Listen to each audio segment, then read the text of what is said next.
आज मैं बात करूंगा नेटफ्लिक्स पर हाल ही में रिलीज हुई फिल्म महाराज की। महाराज एक ऐसी फिल्म है जिसको यशराज कैंप ने बनाया है, लेकिन कहीं भी इसकी पब्लिसिटी नहीं की गई। बहुत सारे लोगों को पता ही नहीं है कि आमिर खान का बेटा जुनैद खान लॉन्च हो गया है। ये बड़ी कमाल की बात है। यशराज की फिल्म बड़े शोरगुल के साथ लॉन्च होती है। महाराज के साथ ऐसा क्यों हुआ, वो क्यों लो प्रोफाइल रखना चाह रहे हैं पूरी सिनेमा को, ये समझ के बाहर है। हो सकता है कि उनको सिनेमा की क्वालिटी पर बहुत भरोसा रहा हो कि लोग देखेंगे, धीरे धीरे उसकी ओरल पब्लिसिटी होगी और फिर लोग इस फिल्म को देखने आएंगे। देखिए फिल्म बहुत अच्छी है, मैंने फिल्म को देखा है। जो एक मेजर चीज जो फिल्म में आपका ध्यान खींचती है वो है कि इसके सेट बहुत अच्छे बनाए और कहीं ना कहीं ये फिल्म संजय लीला भंसाली की ये जो भव्य सिनेमा वो बनाता है, ओपेरा स्टाइल सिनेमा बनाता है जहाँ पे वो बहुत बड़े बड़े सेट बनाता है, वैसी कुछ याद दिलाती है। संजय लीला भंसाली का टच कहीं ना कहीं देती है, बट संजय लीला भंसाली एक लीजेंड है, वो बहुत बड़े ग्राफ पे और स्केल पे काम करते हैं। फिल्म सिर्फ याद ही दिला पाएगी, उनकी क्वालिटी को मैच कराना अभी तो पूरी इंडस्ट्री के लिए लगभग नामुमकिन है। एक ही संजय लीला भंसाली है हमारे पास, लेकिन याद जरूर दिलाती है।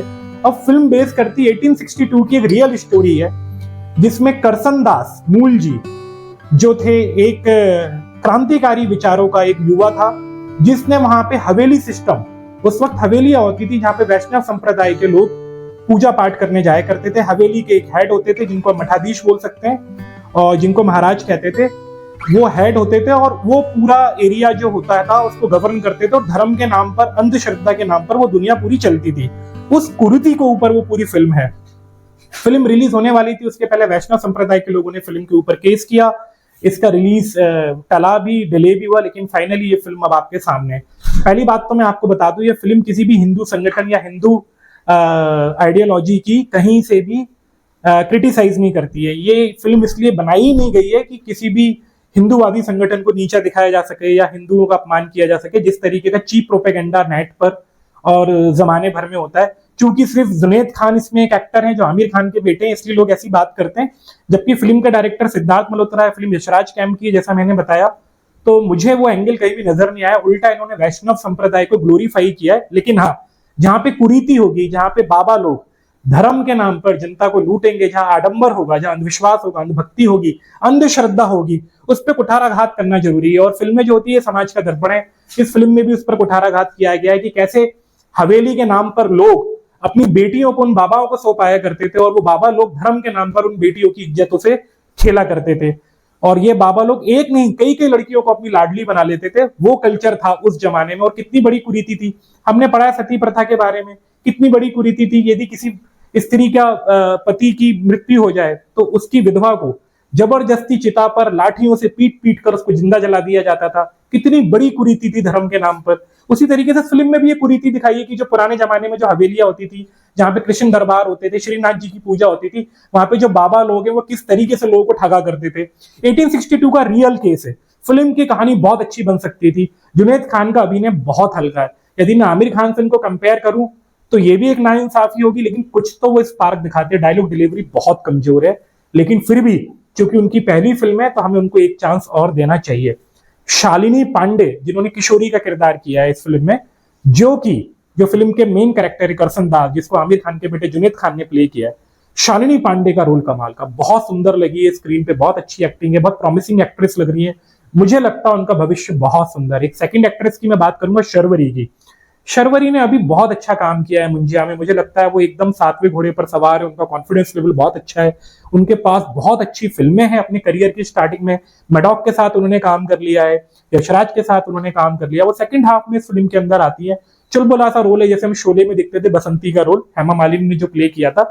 हालांकि वो लार्जर देन लाइफ रोल है, कल्ट रोल है, उस रोल को मैच करा पाना मुश्किल है, लेकिन एक आइडिया देने के लिए मैं आपको बोल रहा हूँ, कुछ इस तरीके का चुलबुला सा रोल है। तो शर्वरी का रोल बहुत अच्छा है, लेकिन इस फिल्म का जो मेन किरदार है, जिसने इस फिल्म को अपने कंधे पर खींचा है, जो मेरे भी फेवरेट एक्टर, और मैं बायस होके नहीं बोलूंगा, जयदीप अहलावत। बाप रे, किस पोटेंशियल का कलाकार है ये इंसान। इसकी मैंने पताल लोग देखी थी, उसके बाद बहुत सारी फिल्में और भी, और ये पूरी फिल्म को वो अपने कंधों पर खींचते रहे। जब भी उन्होंने वो जो महाराज हैं, वो जयदीप अहलावत एक नेगेटिव किरदार है, लेकिन उन्होंने कृष्ण जैसी जो स्माइल दी है, और उसके बाद एक कुटिलता भी दिख रही है, कमीनापन भी दिख रहा है उनकी पर्सनैलिटी के अंदर। वो बहुत सारा कुछ उन्होंने ब्लेंड किया है और ये बहुत भारी एक्टिंग है। बहुत कम डायलॉग्स हैं उनके पास, लेकिन वो अपनी आंखों से, अपनी मुस्कान से ही आपको इतना इरिटेट कर जाते हैं कि हमें ऐसा समझ में आता है कि शायद हमने बहुत समय से ऐसा कोई किरदार स्क्रीन पर देखा ही नहीं है। वो बहुत मजबूत कड़ी है। फिल्म का सबसे कमजोर पार्ट है जो ट्रायल रूम, जो कोर्ट केस जब जहां पर फिल्म पहुंचती है, जैसे ओ माय गॉड, उसकी कोर्ट केस और ट्रायल रूम के जो सीन है, जो शॉट है, वो बहुत इंगेजिंग है, आपको इंगेज करते हैं। ऐसा लगता है कुछ भी हो सकता है, दोनों तरफ डिसीजन आ सकता है, बट ये बिल्कुल एक तरफा मामला चला है। कहानी यहाँ पे बहुत कमजोर हो जाती है, स्क्रिप्ट बहुत कमजोर हो जाती है, लेखनी बहुत कमजोर हो जाती है। लगता ही नहीं है कि इस केस में महाराज कहीं भी खड़े हो पा रहे हैं। जो भी काम किया है जयदीप अहलावत ने अपने फेस एक्सप्रेशन से किया है, लेकिन दोनों को लेवल अप नहीं कर पाए हैं। वो कोर्ट रूम में जो ट्रायल है वो बहुत ज्यादा बचकानी लगती है, बच्चों वाली ट्रायल लगती है। लगता ही नहीं फैक्ट्स पे बात हो रही है, कानून पे बात हो रही है। 1862 में ब्रिटिश लॉ था, ब्रिटिश जज बैठते थे, कानून की बात तब भी होती थी, फैक्ट्स एंड फिगर की बात तब भी होती थी। वहां पर ये फिल्म बहुत कमजोर पड़ जाती है। यदि आपको ये फिल्म देखना हो नेटफ्लिक्स पर तो डेफिनेटली आप देख सकते हैं, वन टाइम वॉच तो है ही है। 2.5 स्टार इस फिल्म को देना ही चाहिए। जुनैद खान से उम्मीदें बहुत हैं। इस फिल्म में मुझे उनका काम प्रभावित नहीं कर पाता है, बड़ी उनकी पहली फिल्म है तो एक उनको एडवांटेज देना बनता है। रही बात आमिर खान से कंपैरिजन की, तो बिल्कुल ही ना करें। इस देश में एक ही आमिर खान हुए हैं, इतने बड़े एक्टर है कि उनकी दूसरे एक्टर से भी कंपैरिजन नहीं की जा सकती, और अभी उनके बेटे तो काफी पीछे हैं उनसे। एक इंटरेस्टिंग कहानी है, लेकिन इस फिल्म का टेक अवे क्या है? हमेशा मैं बोलता हूँ फिल्म समीक्षाएं आप देखते रहते हैं, सुनते रहते हैं, बट इस वीडियो के बाद आप सीखेंगे क्या? अंधभक्ति, अंधश्रद्धा के नाम पर मठों द्वारा, बाबाओं द्वारा ठगाना बंद कीजिए।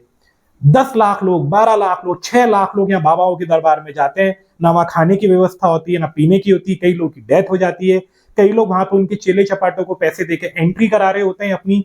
उनको लगता है कोई शॉर्टकट आएगा लाइफ में, कोई चमत्कार होगा, उनके पास पैसा हो जाएगा, उनका स्वास्थ्य ठीक हो जाएगा, उनके घर में खुशहाली आ जाएगी। देखिए, परमात्मा तक पहुंचने के लिए आपको किसी मीडियम की जरूरत नहीं है। ईश्वर तक पहुंचने के लिए इंसान की जरूरत है। इंसान तो आप स्वयं ही है। बाबा लोग अच्छे बाबा भी हैं, बहुत अच्छे साधु संत भी हैं, वो उनसे आप गाइडेंस ले सकते हैं, लेकिन आप अंधश्रद्धा में मत आइए।